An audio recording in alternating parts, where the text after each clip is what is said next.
Alam nyo ba, napakaswerte namin dito sa Amaya kasi dito pa lang sa loob ng subdivision, meron nang mabibilhan ng alagang isda at ng aquarium. Tara, puntahan natin si Kuya.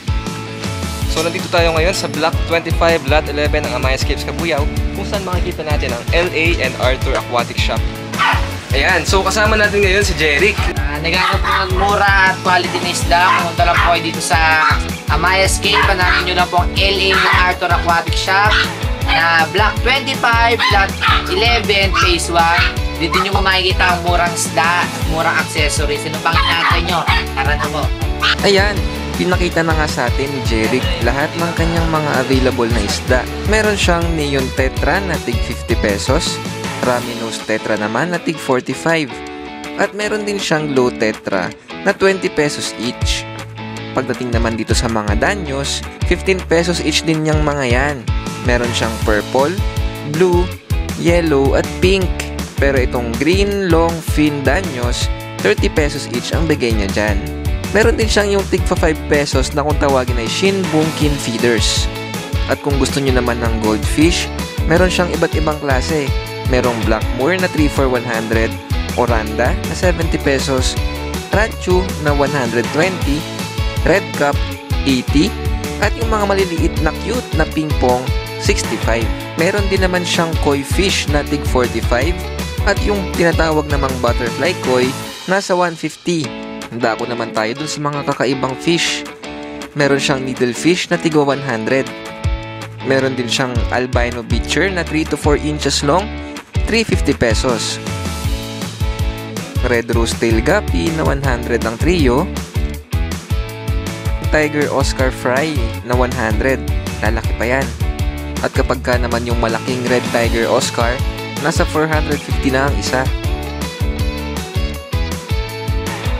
Meron din siyang heart-shaped na parrot, nasa 350 ang isa.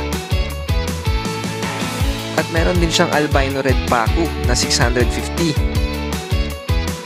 Meron din ditong golden gourami na 50 pesos each at silver dollar na 120.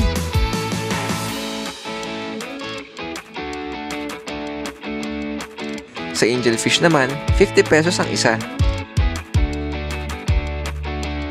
Dito naman tayo sa mga premium na isda. Yung kanilang silver arwana, akalain nyo 1,000 lang ang isa. Mura na daw yan. At ito namang discus, nasa 2,500 din naman ang isa. Marami pa sila ditong iba't ibang klase ng isda.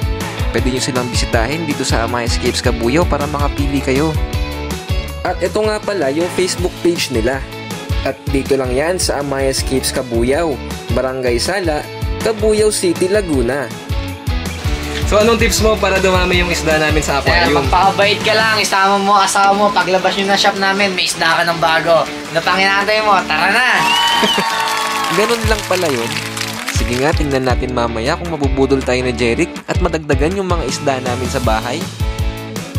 Sa nag-add lang po ng package set po natin ng 2.5 gallon.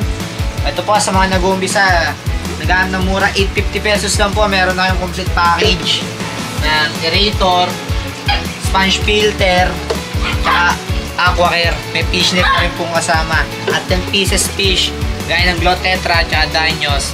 Pakinaantay nyo, tara na, maganda po kayo ng budget meal na isda.